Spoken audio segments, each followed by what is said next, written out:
বাংলাদেশের রাজনৈতিক ইতিহাসে নতুন অধ্যায়ের সূচনা, যেন একেবারেই নাটকীয় মোড়। যিনি একসময় দক্ষিণ এশিয়ার অন্যতম প্রভাবশালী প্রধানমন্ত্রী ছিলেন, সেই শেখ হাসিনা আজ নিজ দেশের ভোটার তালিকা থেকেই কার্যত নির্বাসিত। সময়টা যেন গল্পের মতো, একদিকে রাজনৈতিক উত্তাল আন্দোলন, অন্যদিকে ক্ষমতাচ্যুত নেত্রীর ভাগ্যে এমন আঘাত যা কল্পনাতীত ছিল কয়েক বছর আগেও।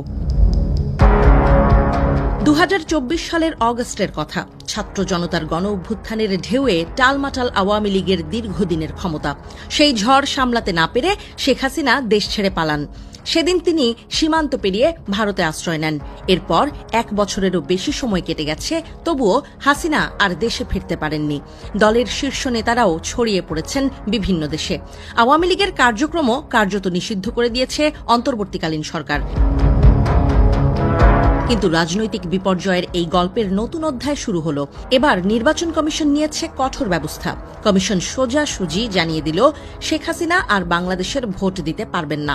শুধু তিনিই নন, তার ঘনিষ্ঠ পরিবার পরিজনরাও একই পরিণতির শিকার, কারণ তাদের জাতীয় পরিচয়পত্র বা এনআইডি লক করে দেয়া হয়েছে।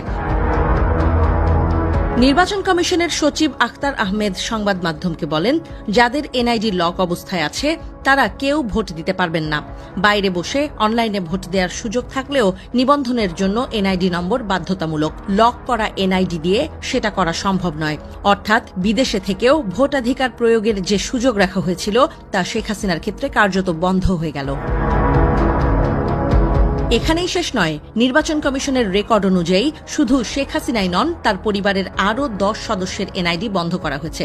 তাদের মধ্যে আছেন বোন রেহানা, ছেলে সজীব ওয়াজেদ জয়, মেয়ে সাইমা ওয়াজেদ, ভাগ্নি টিউলিপ সিদ্দিক সহ একাধিক ঘনিষ্ঠ আত্মীয়। গত এপ্রিলে ইসির এনআইডি শাখার মহাপরিচালক ASM হুমায়ুন কবিরের নির্দেশেই এই পদক্ষেপ নেওয়া হয়।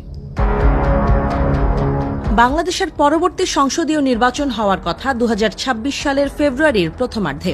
আগামী রমজানের আগে 2026 সালের ফেব্রুয়ারি মাসে জাতীয় নির্বাচন অনুষ্ঠানের আয়োজন করে। সেই নির্বাচনে ভোট দেওয়ার সুযোগ আর পাচ্ছেন না শেখ হাসিনা। প্রবাস থেকে ভোট দিতে হলে আগে অনলাইনে নিবন্ধন বাধ্যতামূলক। তবে এনআইডি লক থাকলে তা আর সম্ভব নয়। ফলে সাবেক প্রধানমন্ত্রী হয়তো টিভি পর্দার সামনে বসেই নিজের দেশের নির্বাচনী লড়াই দেখতে বাধ্য হবেন। নির্বাচন কমিশন জানিয়েছে, যেসব বাংলাদেশি বিদেশে অবস্থান করছেন তারা চাইলে অনলাইনে আবেদন করে ভোট দিতে পারবেন। তবে শর্ত একটাই, তাদের এনআইডি সচল থাকতে হবে। পাসপোর্ট দিয়ে নয়, শুধুমাত্র এনআইডি নম্বর দিয়েই নিবন্ধন করতে হবে। তাই শেখ হাসিনার মতো যাদের কার্ড লক হয়ে গেছে, তাদের আর কোনো উপায় খোলা নেই। এই সিদ্ধান্ত যেন এক অদৃশ্য রেখা টেনে দিল বাংলাদেশের সাম্প্রতিক ইতিহাসে।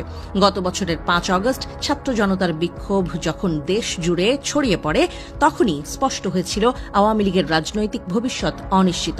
কিন্তু কেউ হয়তো কল্পনাও করেননি, এক সময়কার সর্বশক্তিমান নেত্রী শেখ হাসিনাকে এমন অবস্থার মুখোমুখি হতে হবে যেখানে তিনি নিজের ভোটাধিকারও হারাবেন। বাংলাদেশের রাজনৈতিক অঙ্গনে এখন জোর আলোচনা, এই পদক্ষেপের ফল কি হবে। শেখ হাসিনা কি আর কখনো দেশে ফিরতে পারবেন, নাকি ইতিহাসে তিনি থেকে যাবেন এক বিতর্কিত অধ্যায় হিসেবে। বিশ্লেষকরা বলছেন, এটাই তার রাজনৈতিক জীবনের পরিসমাপ্তি। রাজনীতি যেমন অনিশ্চিত, তেমনি নাটকীয়। আজ যিনি ক্ষমতার শিখরে, কাল তিনি হতে পারেন নির্বাসিত। শেখ হাসিনার কাহিনী যেন সেই চিরন্তন সত্যের এক জীবন্ত উদাহরণ।